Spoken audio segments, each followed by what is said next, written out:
12 câu nói kinh điển của kẻ giang hùng số 1 Tào Tháo, giúp hậu thế muôn đời làm nên đại sự. Từ xưa đến nay, không ai có thể phủ nhận tài năng và sự mưu lược của Tào Tháo với những tư tưởng đúc kết vô cùng giá trị để lại cho đời sau. Có thể nói cuộc đời Tào Tháo là một cuộc đời truyền kỳ, không ai có thể phủ nhận được tài năng của kẻ giang hùng số 1 trong thiên hạ. Tài năng mưu lược của ông và những câu nói hay của Tào Tháo đến nay vẫn còn lưu truyền cho đến tận ngày nay, mà chỉ cần vận dụng được thì hậu thế có thể làm nên nghiệp lớn. Tào Tháo là ai? Tào Tháo sinh năm 155 và mất năm 220, tự làm Mạnh Đức. Ông là nhà chính trị, nhà quân sự kiệt xuất cuối thời Đông Hán trong lịch sử Trung Quốc. Ông là người đặt cơ sở vững chắc cho thế lực quân sự các cứ ở miền Bắc Trung Quốc, lập nên chính quyền Tào Ngụy thời Tam Quốc và trở thành đối trọng lớn nhất với nhà Thục do Lưu Bị đứng đầu và nhà Ngô do Tôn Quyền đứng đầu. Trong lịch sử gần 2.000 năm qua, hình tượng về Tào Tháo vẫn là một chủ đề gây tranh cãi nhiều nhất trong lịch sử Trung Quốc. Hầu hết đều bị ảnh hưởng tiêu cực do tác phẩm Tam Quốc diễn nghĩa.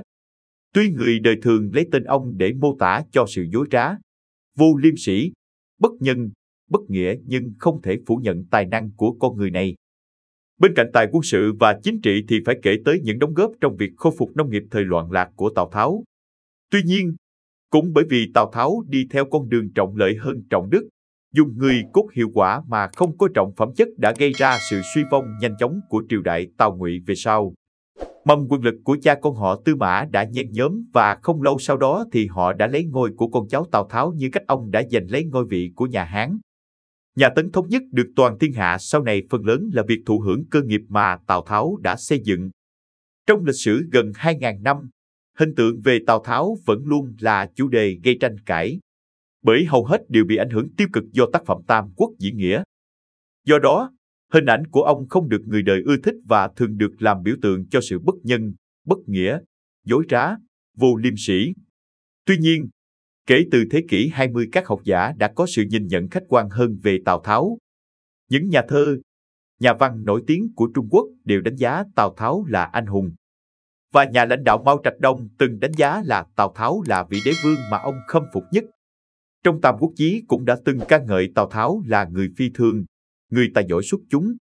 Ngoài ra, một số tài liệu chính sử còn cho biết ông là người có gan có chí, quý trọng nhân tài và vô cùng quyết đoán trong tất cả mọi việc. Những câu nói nổi tiếng nhất của Tào Tháo vẫn còn giá trị cho hậu thế muôn đời. Ngoài việc ấn tượng với tài năng và mưu lược hơn người của mình thì Tào Tháo đã để lại cho người đời những câu nói vô cùng giá trị. Nó không chỉ là kim chỉ nam giúp ông đạt được những thành công lớn trong cuộc đời mà những câu nói bất hủ của Tào Tháo này còn được lưu truyền để lại rất nhiều bài học cho hậu thế sau này. 1. Thà ta phụ người trong thiên hạ, chứ đừng để người trong thiên hạ phụ ta. Tào Tháo nổi tiếng là đa nghi và bất cứ ai bên cạnh cũng có thể trở mặt, quay lưng với mình. Nên con người này thường sống ngờ vực và luôn nằm thế chủ động chứ không bao giờ để bản thân bị đâm sau lưng. Còn câu nói này đối với chúng ta có ý muốn nhắc nhở đừng nên quá tin người, mà hãy có chút đề phòng bởi không có gì là không thể xảy ra trong cuộc sống này. 2. Không tin thì không dùng, đã dùng là phải tin. Đây chính là một trong những thuật dùng người giúp ông thành công trong sự nghiệp nhà binh của mình. Bởi trong bất cứ việc gì, một khi đã chọn thì phải tin vào nó. Lòng tin có sức mạnh rất lớn trong cuộc đời mỗi người. Việc thắng hay bại cũng do đó mà nên. 3. Phàm là những chuyện đại sự trong thiên hạ nên về nhà hỏi vợ. Vợ bảo sao cứ làm ngược lại, ắt sẽ thành công. Đây là một trong những câu nói nổi tiếng nhất của Tào Tháo. Bởi phụ nữ là người cảm tính, trước những việc quan trọng thì họ thường đắn đo rất nhiều về những rủi ro có thể ập đến và đây cũng thường là tâm lý chung của mỗi người. Thế nên, với chuyện nhà binh thì càng đi ngược lại với cảm tính thì lại càng dễ chiến thắng. Bởi việc đầu tiên họ cần làm là vượt qua nỗi sợ hãi của con người để chiến đấu. Có như thế chiến thắng sẽ dễ nắm bắt hơn. 4. Kẻ nhận sai chẳng khác nào nói mình nhu nhược. Điều này có ý muốn nói con người phải có bản lĩnh, hãy luôn tin vào tài năng và quyết định của mình. Bởi dù kết quả có như thế nào thì tuyệt đối không được phủ nhận những gì mình đã làm được. 5. Biết sai sửa sai, nhưng không bao giờ nhận mình sai. Không nhận sai bởi như vậy là nhu nhược, nhưng bản thân phải biết điều khiến mình thất bại là gì. Để từ đó lấy nó làm bài học lớn, khắc cốt ghi tâm để thay đổi và không đi vào vết xe đổ lần nữa. 6. tại sao lòng bàn chân lại trắng hơn tay và mặt?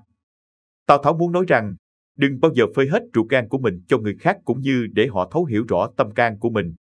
Và người thông minh là người phải biết giấu những điều cần giấu. 7. Thắng bại là chuyện bình thường của binh gia.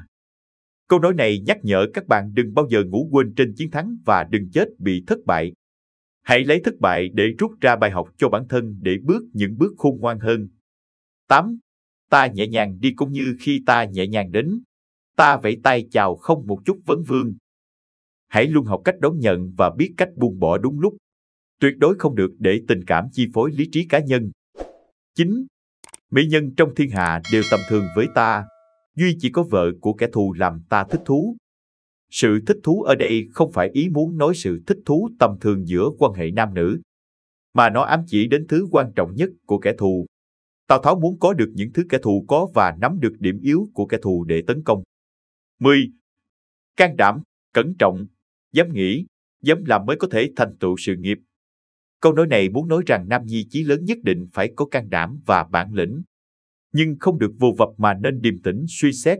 Có như thế thì mới tạo nên thành công và thành tựu trong sự nghiệp. 11.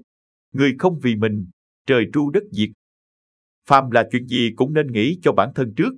Nếu mình không nghĩ cho bản thân mình thì sẽ bị kẻ khác hãm hại, lợi dụng. 12. Không được kích nộ sẽ làm giảm trí tuệ, không được oán hận sẽ giảm đi một nửa sức mạnh. Ở đây, Tào Tháo muốn chú trọng vào cảm xúc của con người trong khi hành sự. Nếu không có cảm giác oán hận, tức giận thì nhiệt tâm cũng như trí tuệ cũng sẽ ngày một thờ ơ và chẳng quan tâm tới điều gì nữa. Điều này cũng đồng nghĩa với việc nếu không có oán hận thì sẽ chẳng còn cố gắng trau dồi thêm sức mạnh và sức mạnh chiến đấu sẽ giảm bớt. Khách quan mà nói, Tào Tháo là nhà lãnh đạo tài giỏi, chính trị gia lỗi lạc, nhà quân sự có tài. Ông luôn là người dám nói, dám làm. Vì thế, những câu nói hay của Tào Tháo luôn có giá trị giáo dục sâu sắc, tạo nên sự thành công và nổi tiếng của vị vua đa nghi Tào Tháo. Những câu nói của Tào Tháo luôn chứa đựng những đạo lý về cuộc sống sâu sắc mà mỗi chúng ta nên học tập và áp dụng để thành công hơn. Video chúng tôi đến đây là kết thúc. Cảm ơn tất cả các bạn đã quan tâm tới Xe Hay V88 và theo dõi video của chúng tôi. Đừng quên like, share và đăng ký kênh. Đặc biệt đừng quên bật chuông để theo dõi những video khác nhanh nhất.